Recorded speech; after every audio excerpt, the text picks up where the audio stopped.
If you're watching this video right now, I want to make an assumption. Something happened recently. Maybe last week. Maybe yesterday. Maybe this morning. And the thing that happened was this. A job that you had.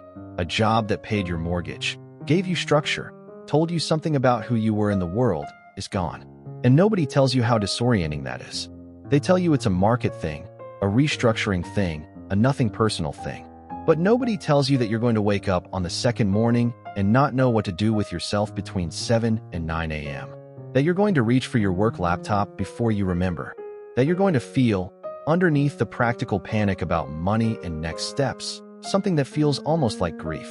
That part is real, and it deserves to be named before we talk about anything else. Here is also what I know. In roughly 72 hours from right now, you are going to need to start making decisions. Not because the urgency is always real, sometimes it isn't, but because decisions are what pull you out of the spiral. Action is what restores a sense of agency when the ground has just shifted. The Stoics knew this. They knew it not because they read about job loss in a philosophy text, but because several of the most important Stoic thinkers lost everything: title, income, status, home, and had to rebuild their thinking from the ground up before they could rebuild anything else. In this video, I'm going to show you exactly what they figured out. And I'm going to give you 5 specific things you can do, starting with your mindset and ending with operational next steps, that the Stoic framework points to directly. This is not a pep talk. This is a framework. Let's get into it. Part 1. The story, Seneca's exile. The most powerful man in Rome lost everything. Here is what he did next. To understand what the Stoics knew about losing a job, you have to understand what happened to Seneca in the year 41 AD. Seneca, Lucius Annaeus Seneca, was at that point one of the most celebrated men in Rome. He was a lawyer, a senator, a philosopher, and one of the most gifted writers of his generation. His speeches drew crowds. His essays circulated through the upper echelons of Roman society. He was well-connected, well-regarded, and apparently well on his way to a position of significant political influence. And then the Emperor Claudius exiled him to the island of Corsica. The charge, alleged adultery with the emperor's niece. Almost certainly a political fabrication. The real reason was almost certainly that he had made enemies in the wrong places. It didn't matter. The verdict was exile. 8 years on a remote island. No senate. No clients. No platform. No income stream. No professional identity of any kind. If you translate this into modern terms, imagine that you were at the height of your career, doing the best work of your life, well-respected in your industry. And then, through a combination of politics, bad luck, and forces entirely outside your control, you lost not just the job, but the entire professional identity that went with it. Overnight. That is what happened to Seneca. Now, here is what most people do not know about this period. Seneca did not spend his 8 years in exile paralyzed. He wrote constantly. During his exile, he wrote essays, letters, philosophical treatises. He wrote Consolation to Helvia, a letter to his mother, explaining why she should not grieve for him. He wrote Consolation to Polybius, an attempt to gain favor with a powerful freedman in hopes of return. He was not idle. He was not destroyed. But what's most relevant to us is what he thought about during those 8 years.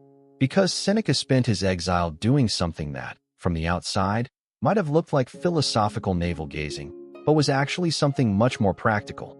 He was rebuilding the framework by which he understood what had value and what did not. He was, in the most literal sense, figuring out what was left when everything he had been defined by was taken away.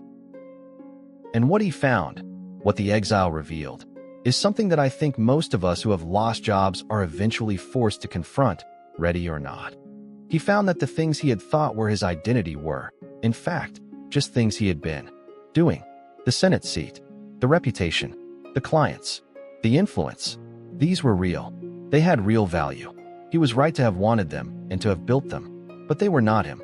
And the exile, which he did not choose, which he would not have chosen, forced him to discover the difference.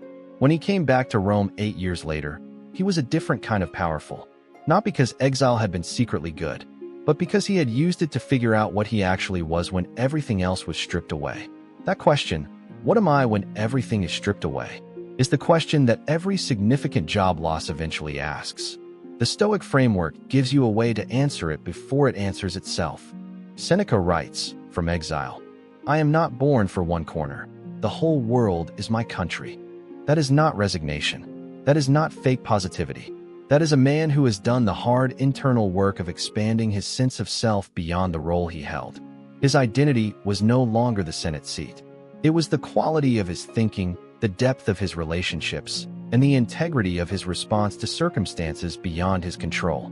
Those things, exile could not touch, and neither can a layoff. One more thing before we get into the framework. Seneca was eventually recalled from exile by Emperor Nero's mother, Agrippina, who wanted a tutor for her son. He came back. He became one of the most influential figures in Rome. He accumulated significant wealth.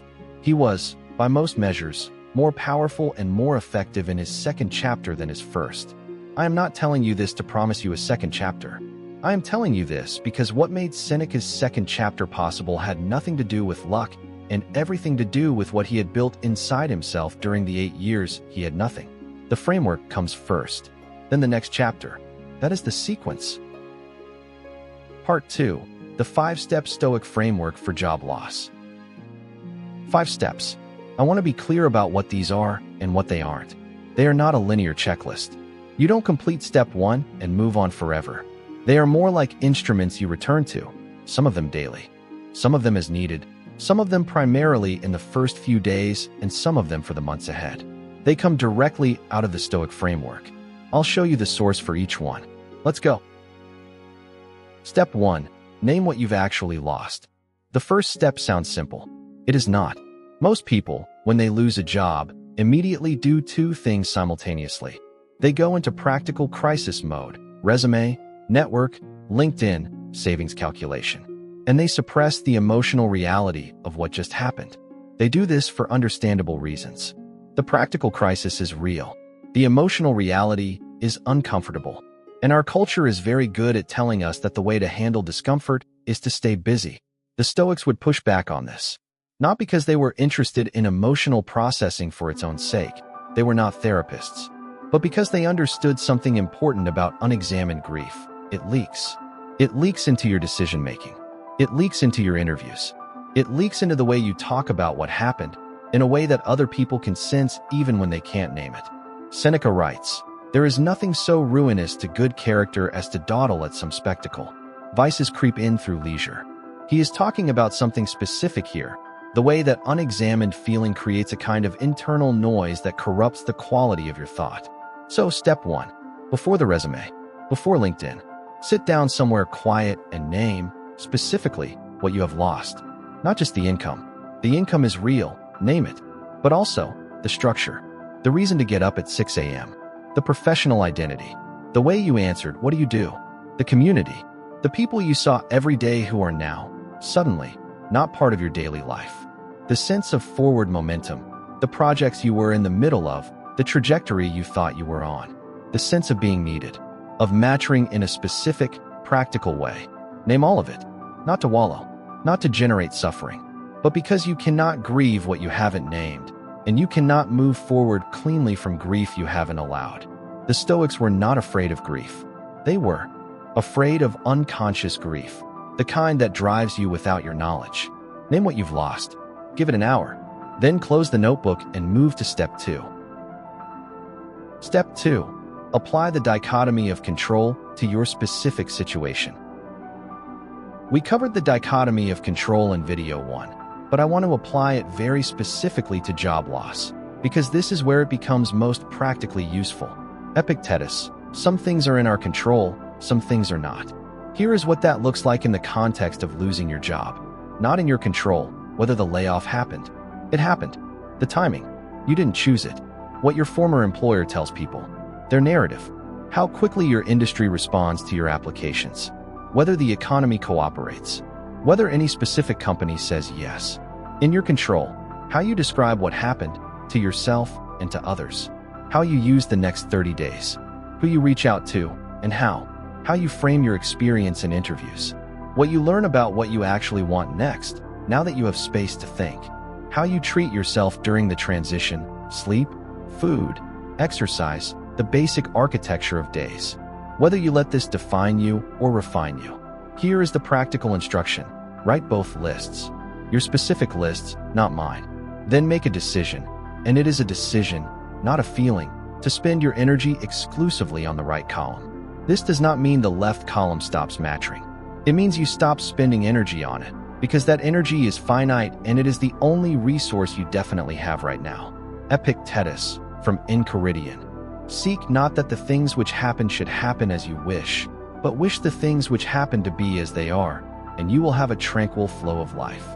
That tranquility is not a luxury. In a job search, it is a competitive advantage. The person who walks into an interview from a place of genuine clarity and calm, not performed calm, but the real thing that comes from having done this internal work, is a fundamentally different candidate than the person who walks in trailing, unprocessed anxiety. The dichotomy of control is not just philosophy. In a job search, it is strategy. Use Premeditatio Malorum to clear the fog. When you lose a job, your brain immediately starts generating worst-case scenarios. This is not a malfunction. This is your threat detection system doing exactly what it evolved to do. The problem is that it generates scenarios in an unfinished loop. It starts the catastrophe, gets close to the worst moment, and then flinches away and starts again from a different angle. That loop is what anxiety actually is, in its most practical form. The Stoic tool for this, Premeditatio Malorum, the premeditation of evils, does something counterintuitive. It finishes the catastrophe. Here is how to apply this specifically to job loss. Ask yourself, what is the actual worst realistic outcome here? Not the worst imaginable, the worst realistic.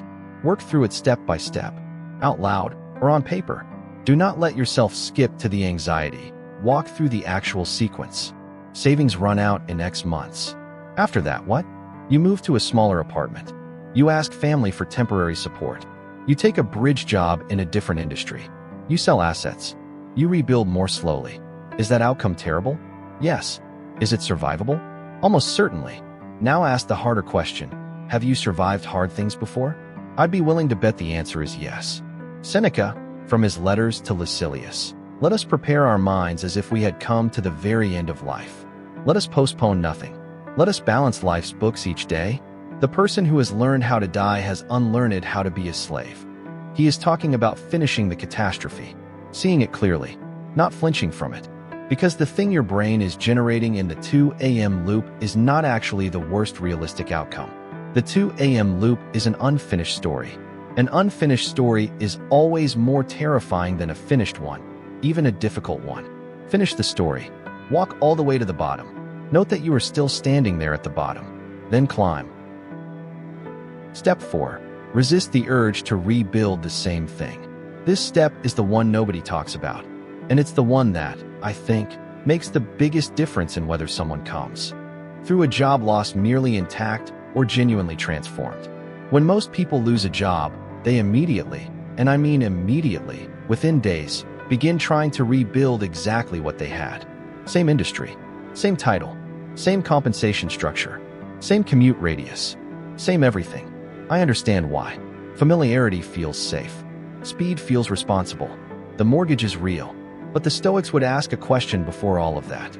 They called it self-examination. Seneca practiced it every evening, reviewing his day, what he had done well, what he had done from fear or habit rather than genuine choice. Marcus Aurelius did something similar in the Meditations. He would regularly ask himself not what should I do, but why am I doing what I'm doing? Applied to job loss, the question is this: before you rebuild, what are you rebuilding and why? Seneca spent 8 years in exile asking a version of this question, and the answer he arrived at, that his identity was not the Senate seat but the quality of his thinking and the integrity of his response to events, changed what he chose to do with his second chapter. He came back. He took the powerful position, but he came back differently, as someone who knew what mattered to him and why, rather than someone simply climbing the next available rung.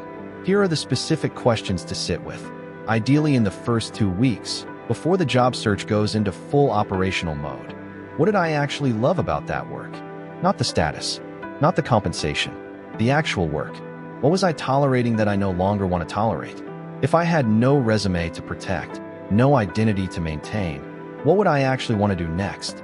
Is the thing I'm about to rebuild the thing I want, or the thing I'm used to?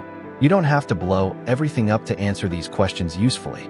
Many people go through this process and conclude, actually, I want to do the same thing, in the same industry, at the same level, but now I know why I want it, and that changes how I pursue it.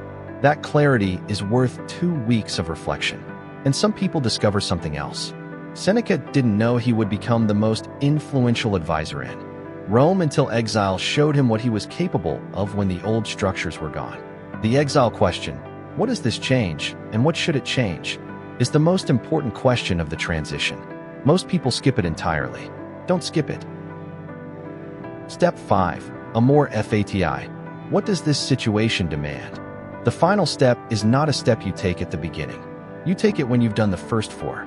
When you've named what you've lost, clarified what you can control, finished the catastrophe, and asked the exile question. Then, and only then, this question becomes useful. What does this situation demand of me? Not, why did this happen? Not, is this fair? Not, what does my situation look like compared to where I thought I'd be? What does it demand? Marcus Aurelius returned to this question constantly throughout the Meditations. He faced situations, military defeats, political betrayals, personal losses, that he had not chosen and could not reverse. And his practice, over and over, was to look at the situation as it actually was and ask what response it required. Not what response his ego wanted to make. Not what response would look best from outside. What the situation actually demanded. Applied to job loss. Here is how that question works in practice. The situation demands honesty with yourself about your finances, not panic, but clear-eyed accounting. The situation demands a period of genuine reflection before full-speed rebuilding. The situation demands reaching out to people you value and maintaining those relationships even when your instinct is to withdraw. The situation demands showing up for your family, for your own basic health and structure, even when motivation is low. The situation demands treating yourself with the same basic decency you would offer to a friend in the same position. Amor Fati does not mean you love that the job is gone. It means you stop fighting the fact that it is gone, and you redirect every unit of energy you were spending on that fight toward what the situation actually needs from you. That redirection is the turning point. In Seneca's 8 years in Corsica, the turning point was not when he stopped being angry about the exile. It was when he stopped spending energy on the exile and started spending it on his writing, his thinking, his letters, his preparation for whatever came next.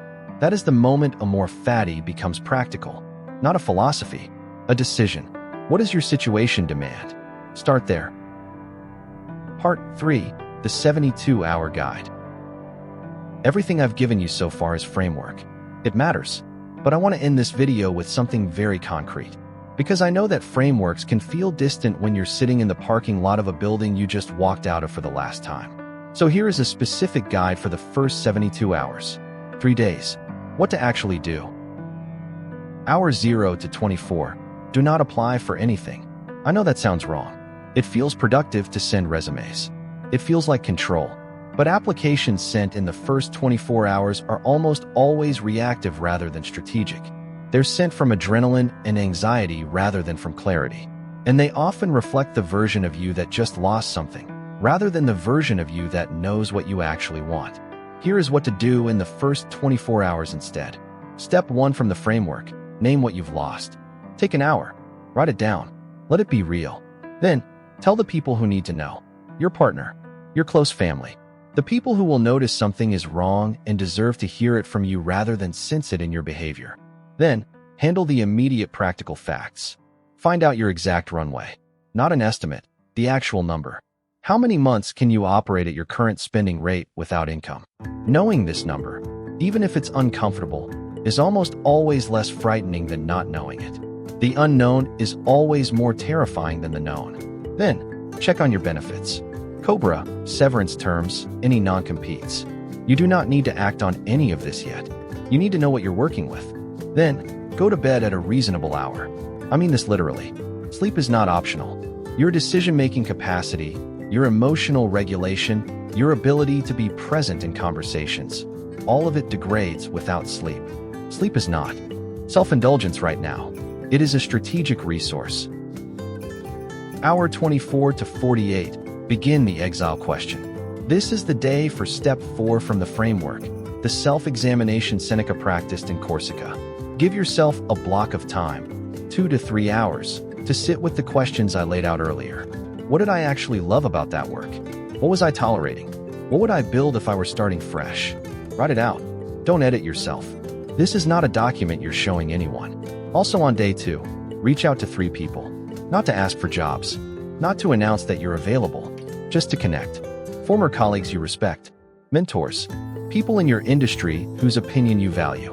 Tell them what happened, briefly and without excessive explanation or apology.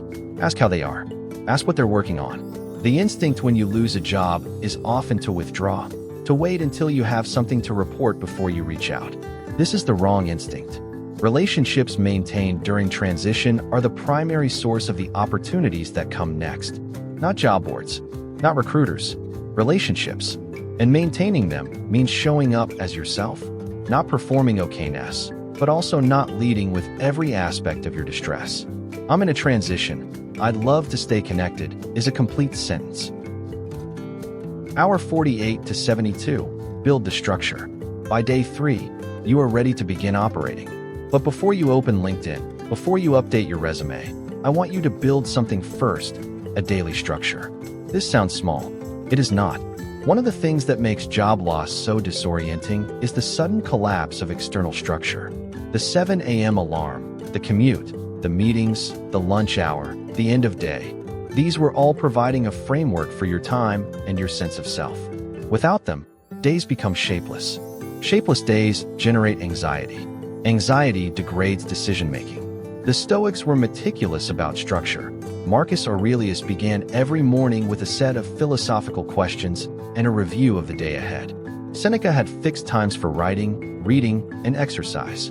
They understood that external discipline creates internal stability. Here is a minimum viable structure for your job search days. A fixed wake time. The same one every day, including weekends. A morning block, 2 to 3 hours, for the highest quality work of the day. Applications, writing, strategic thinking. Do this before email, before news, before social media.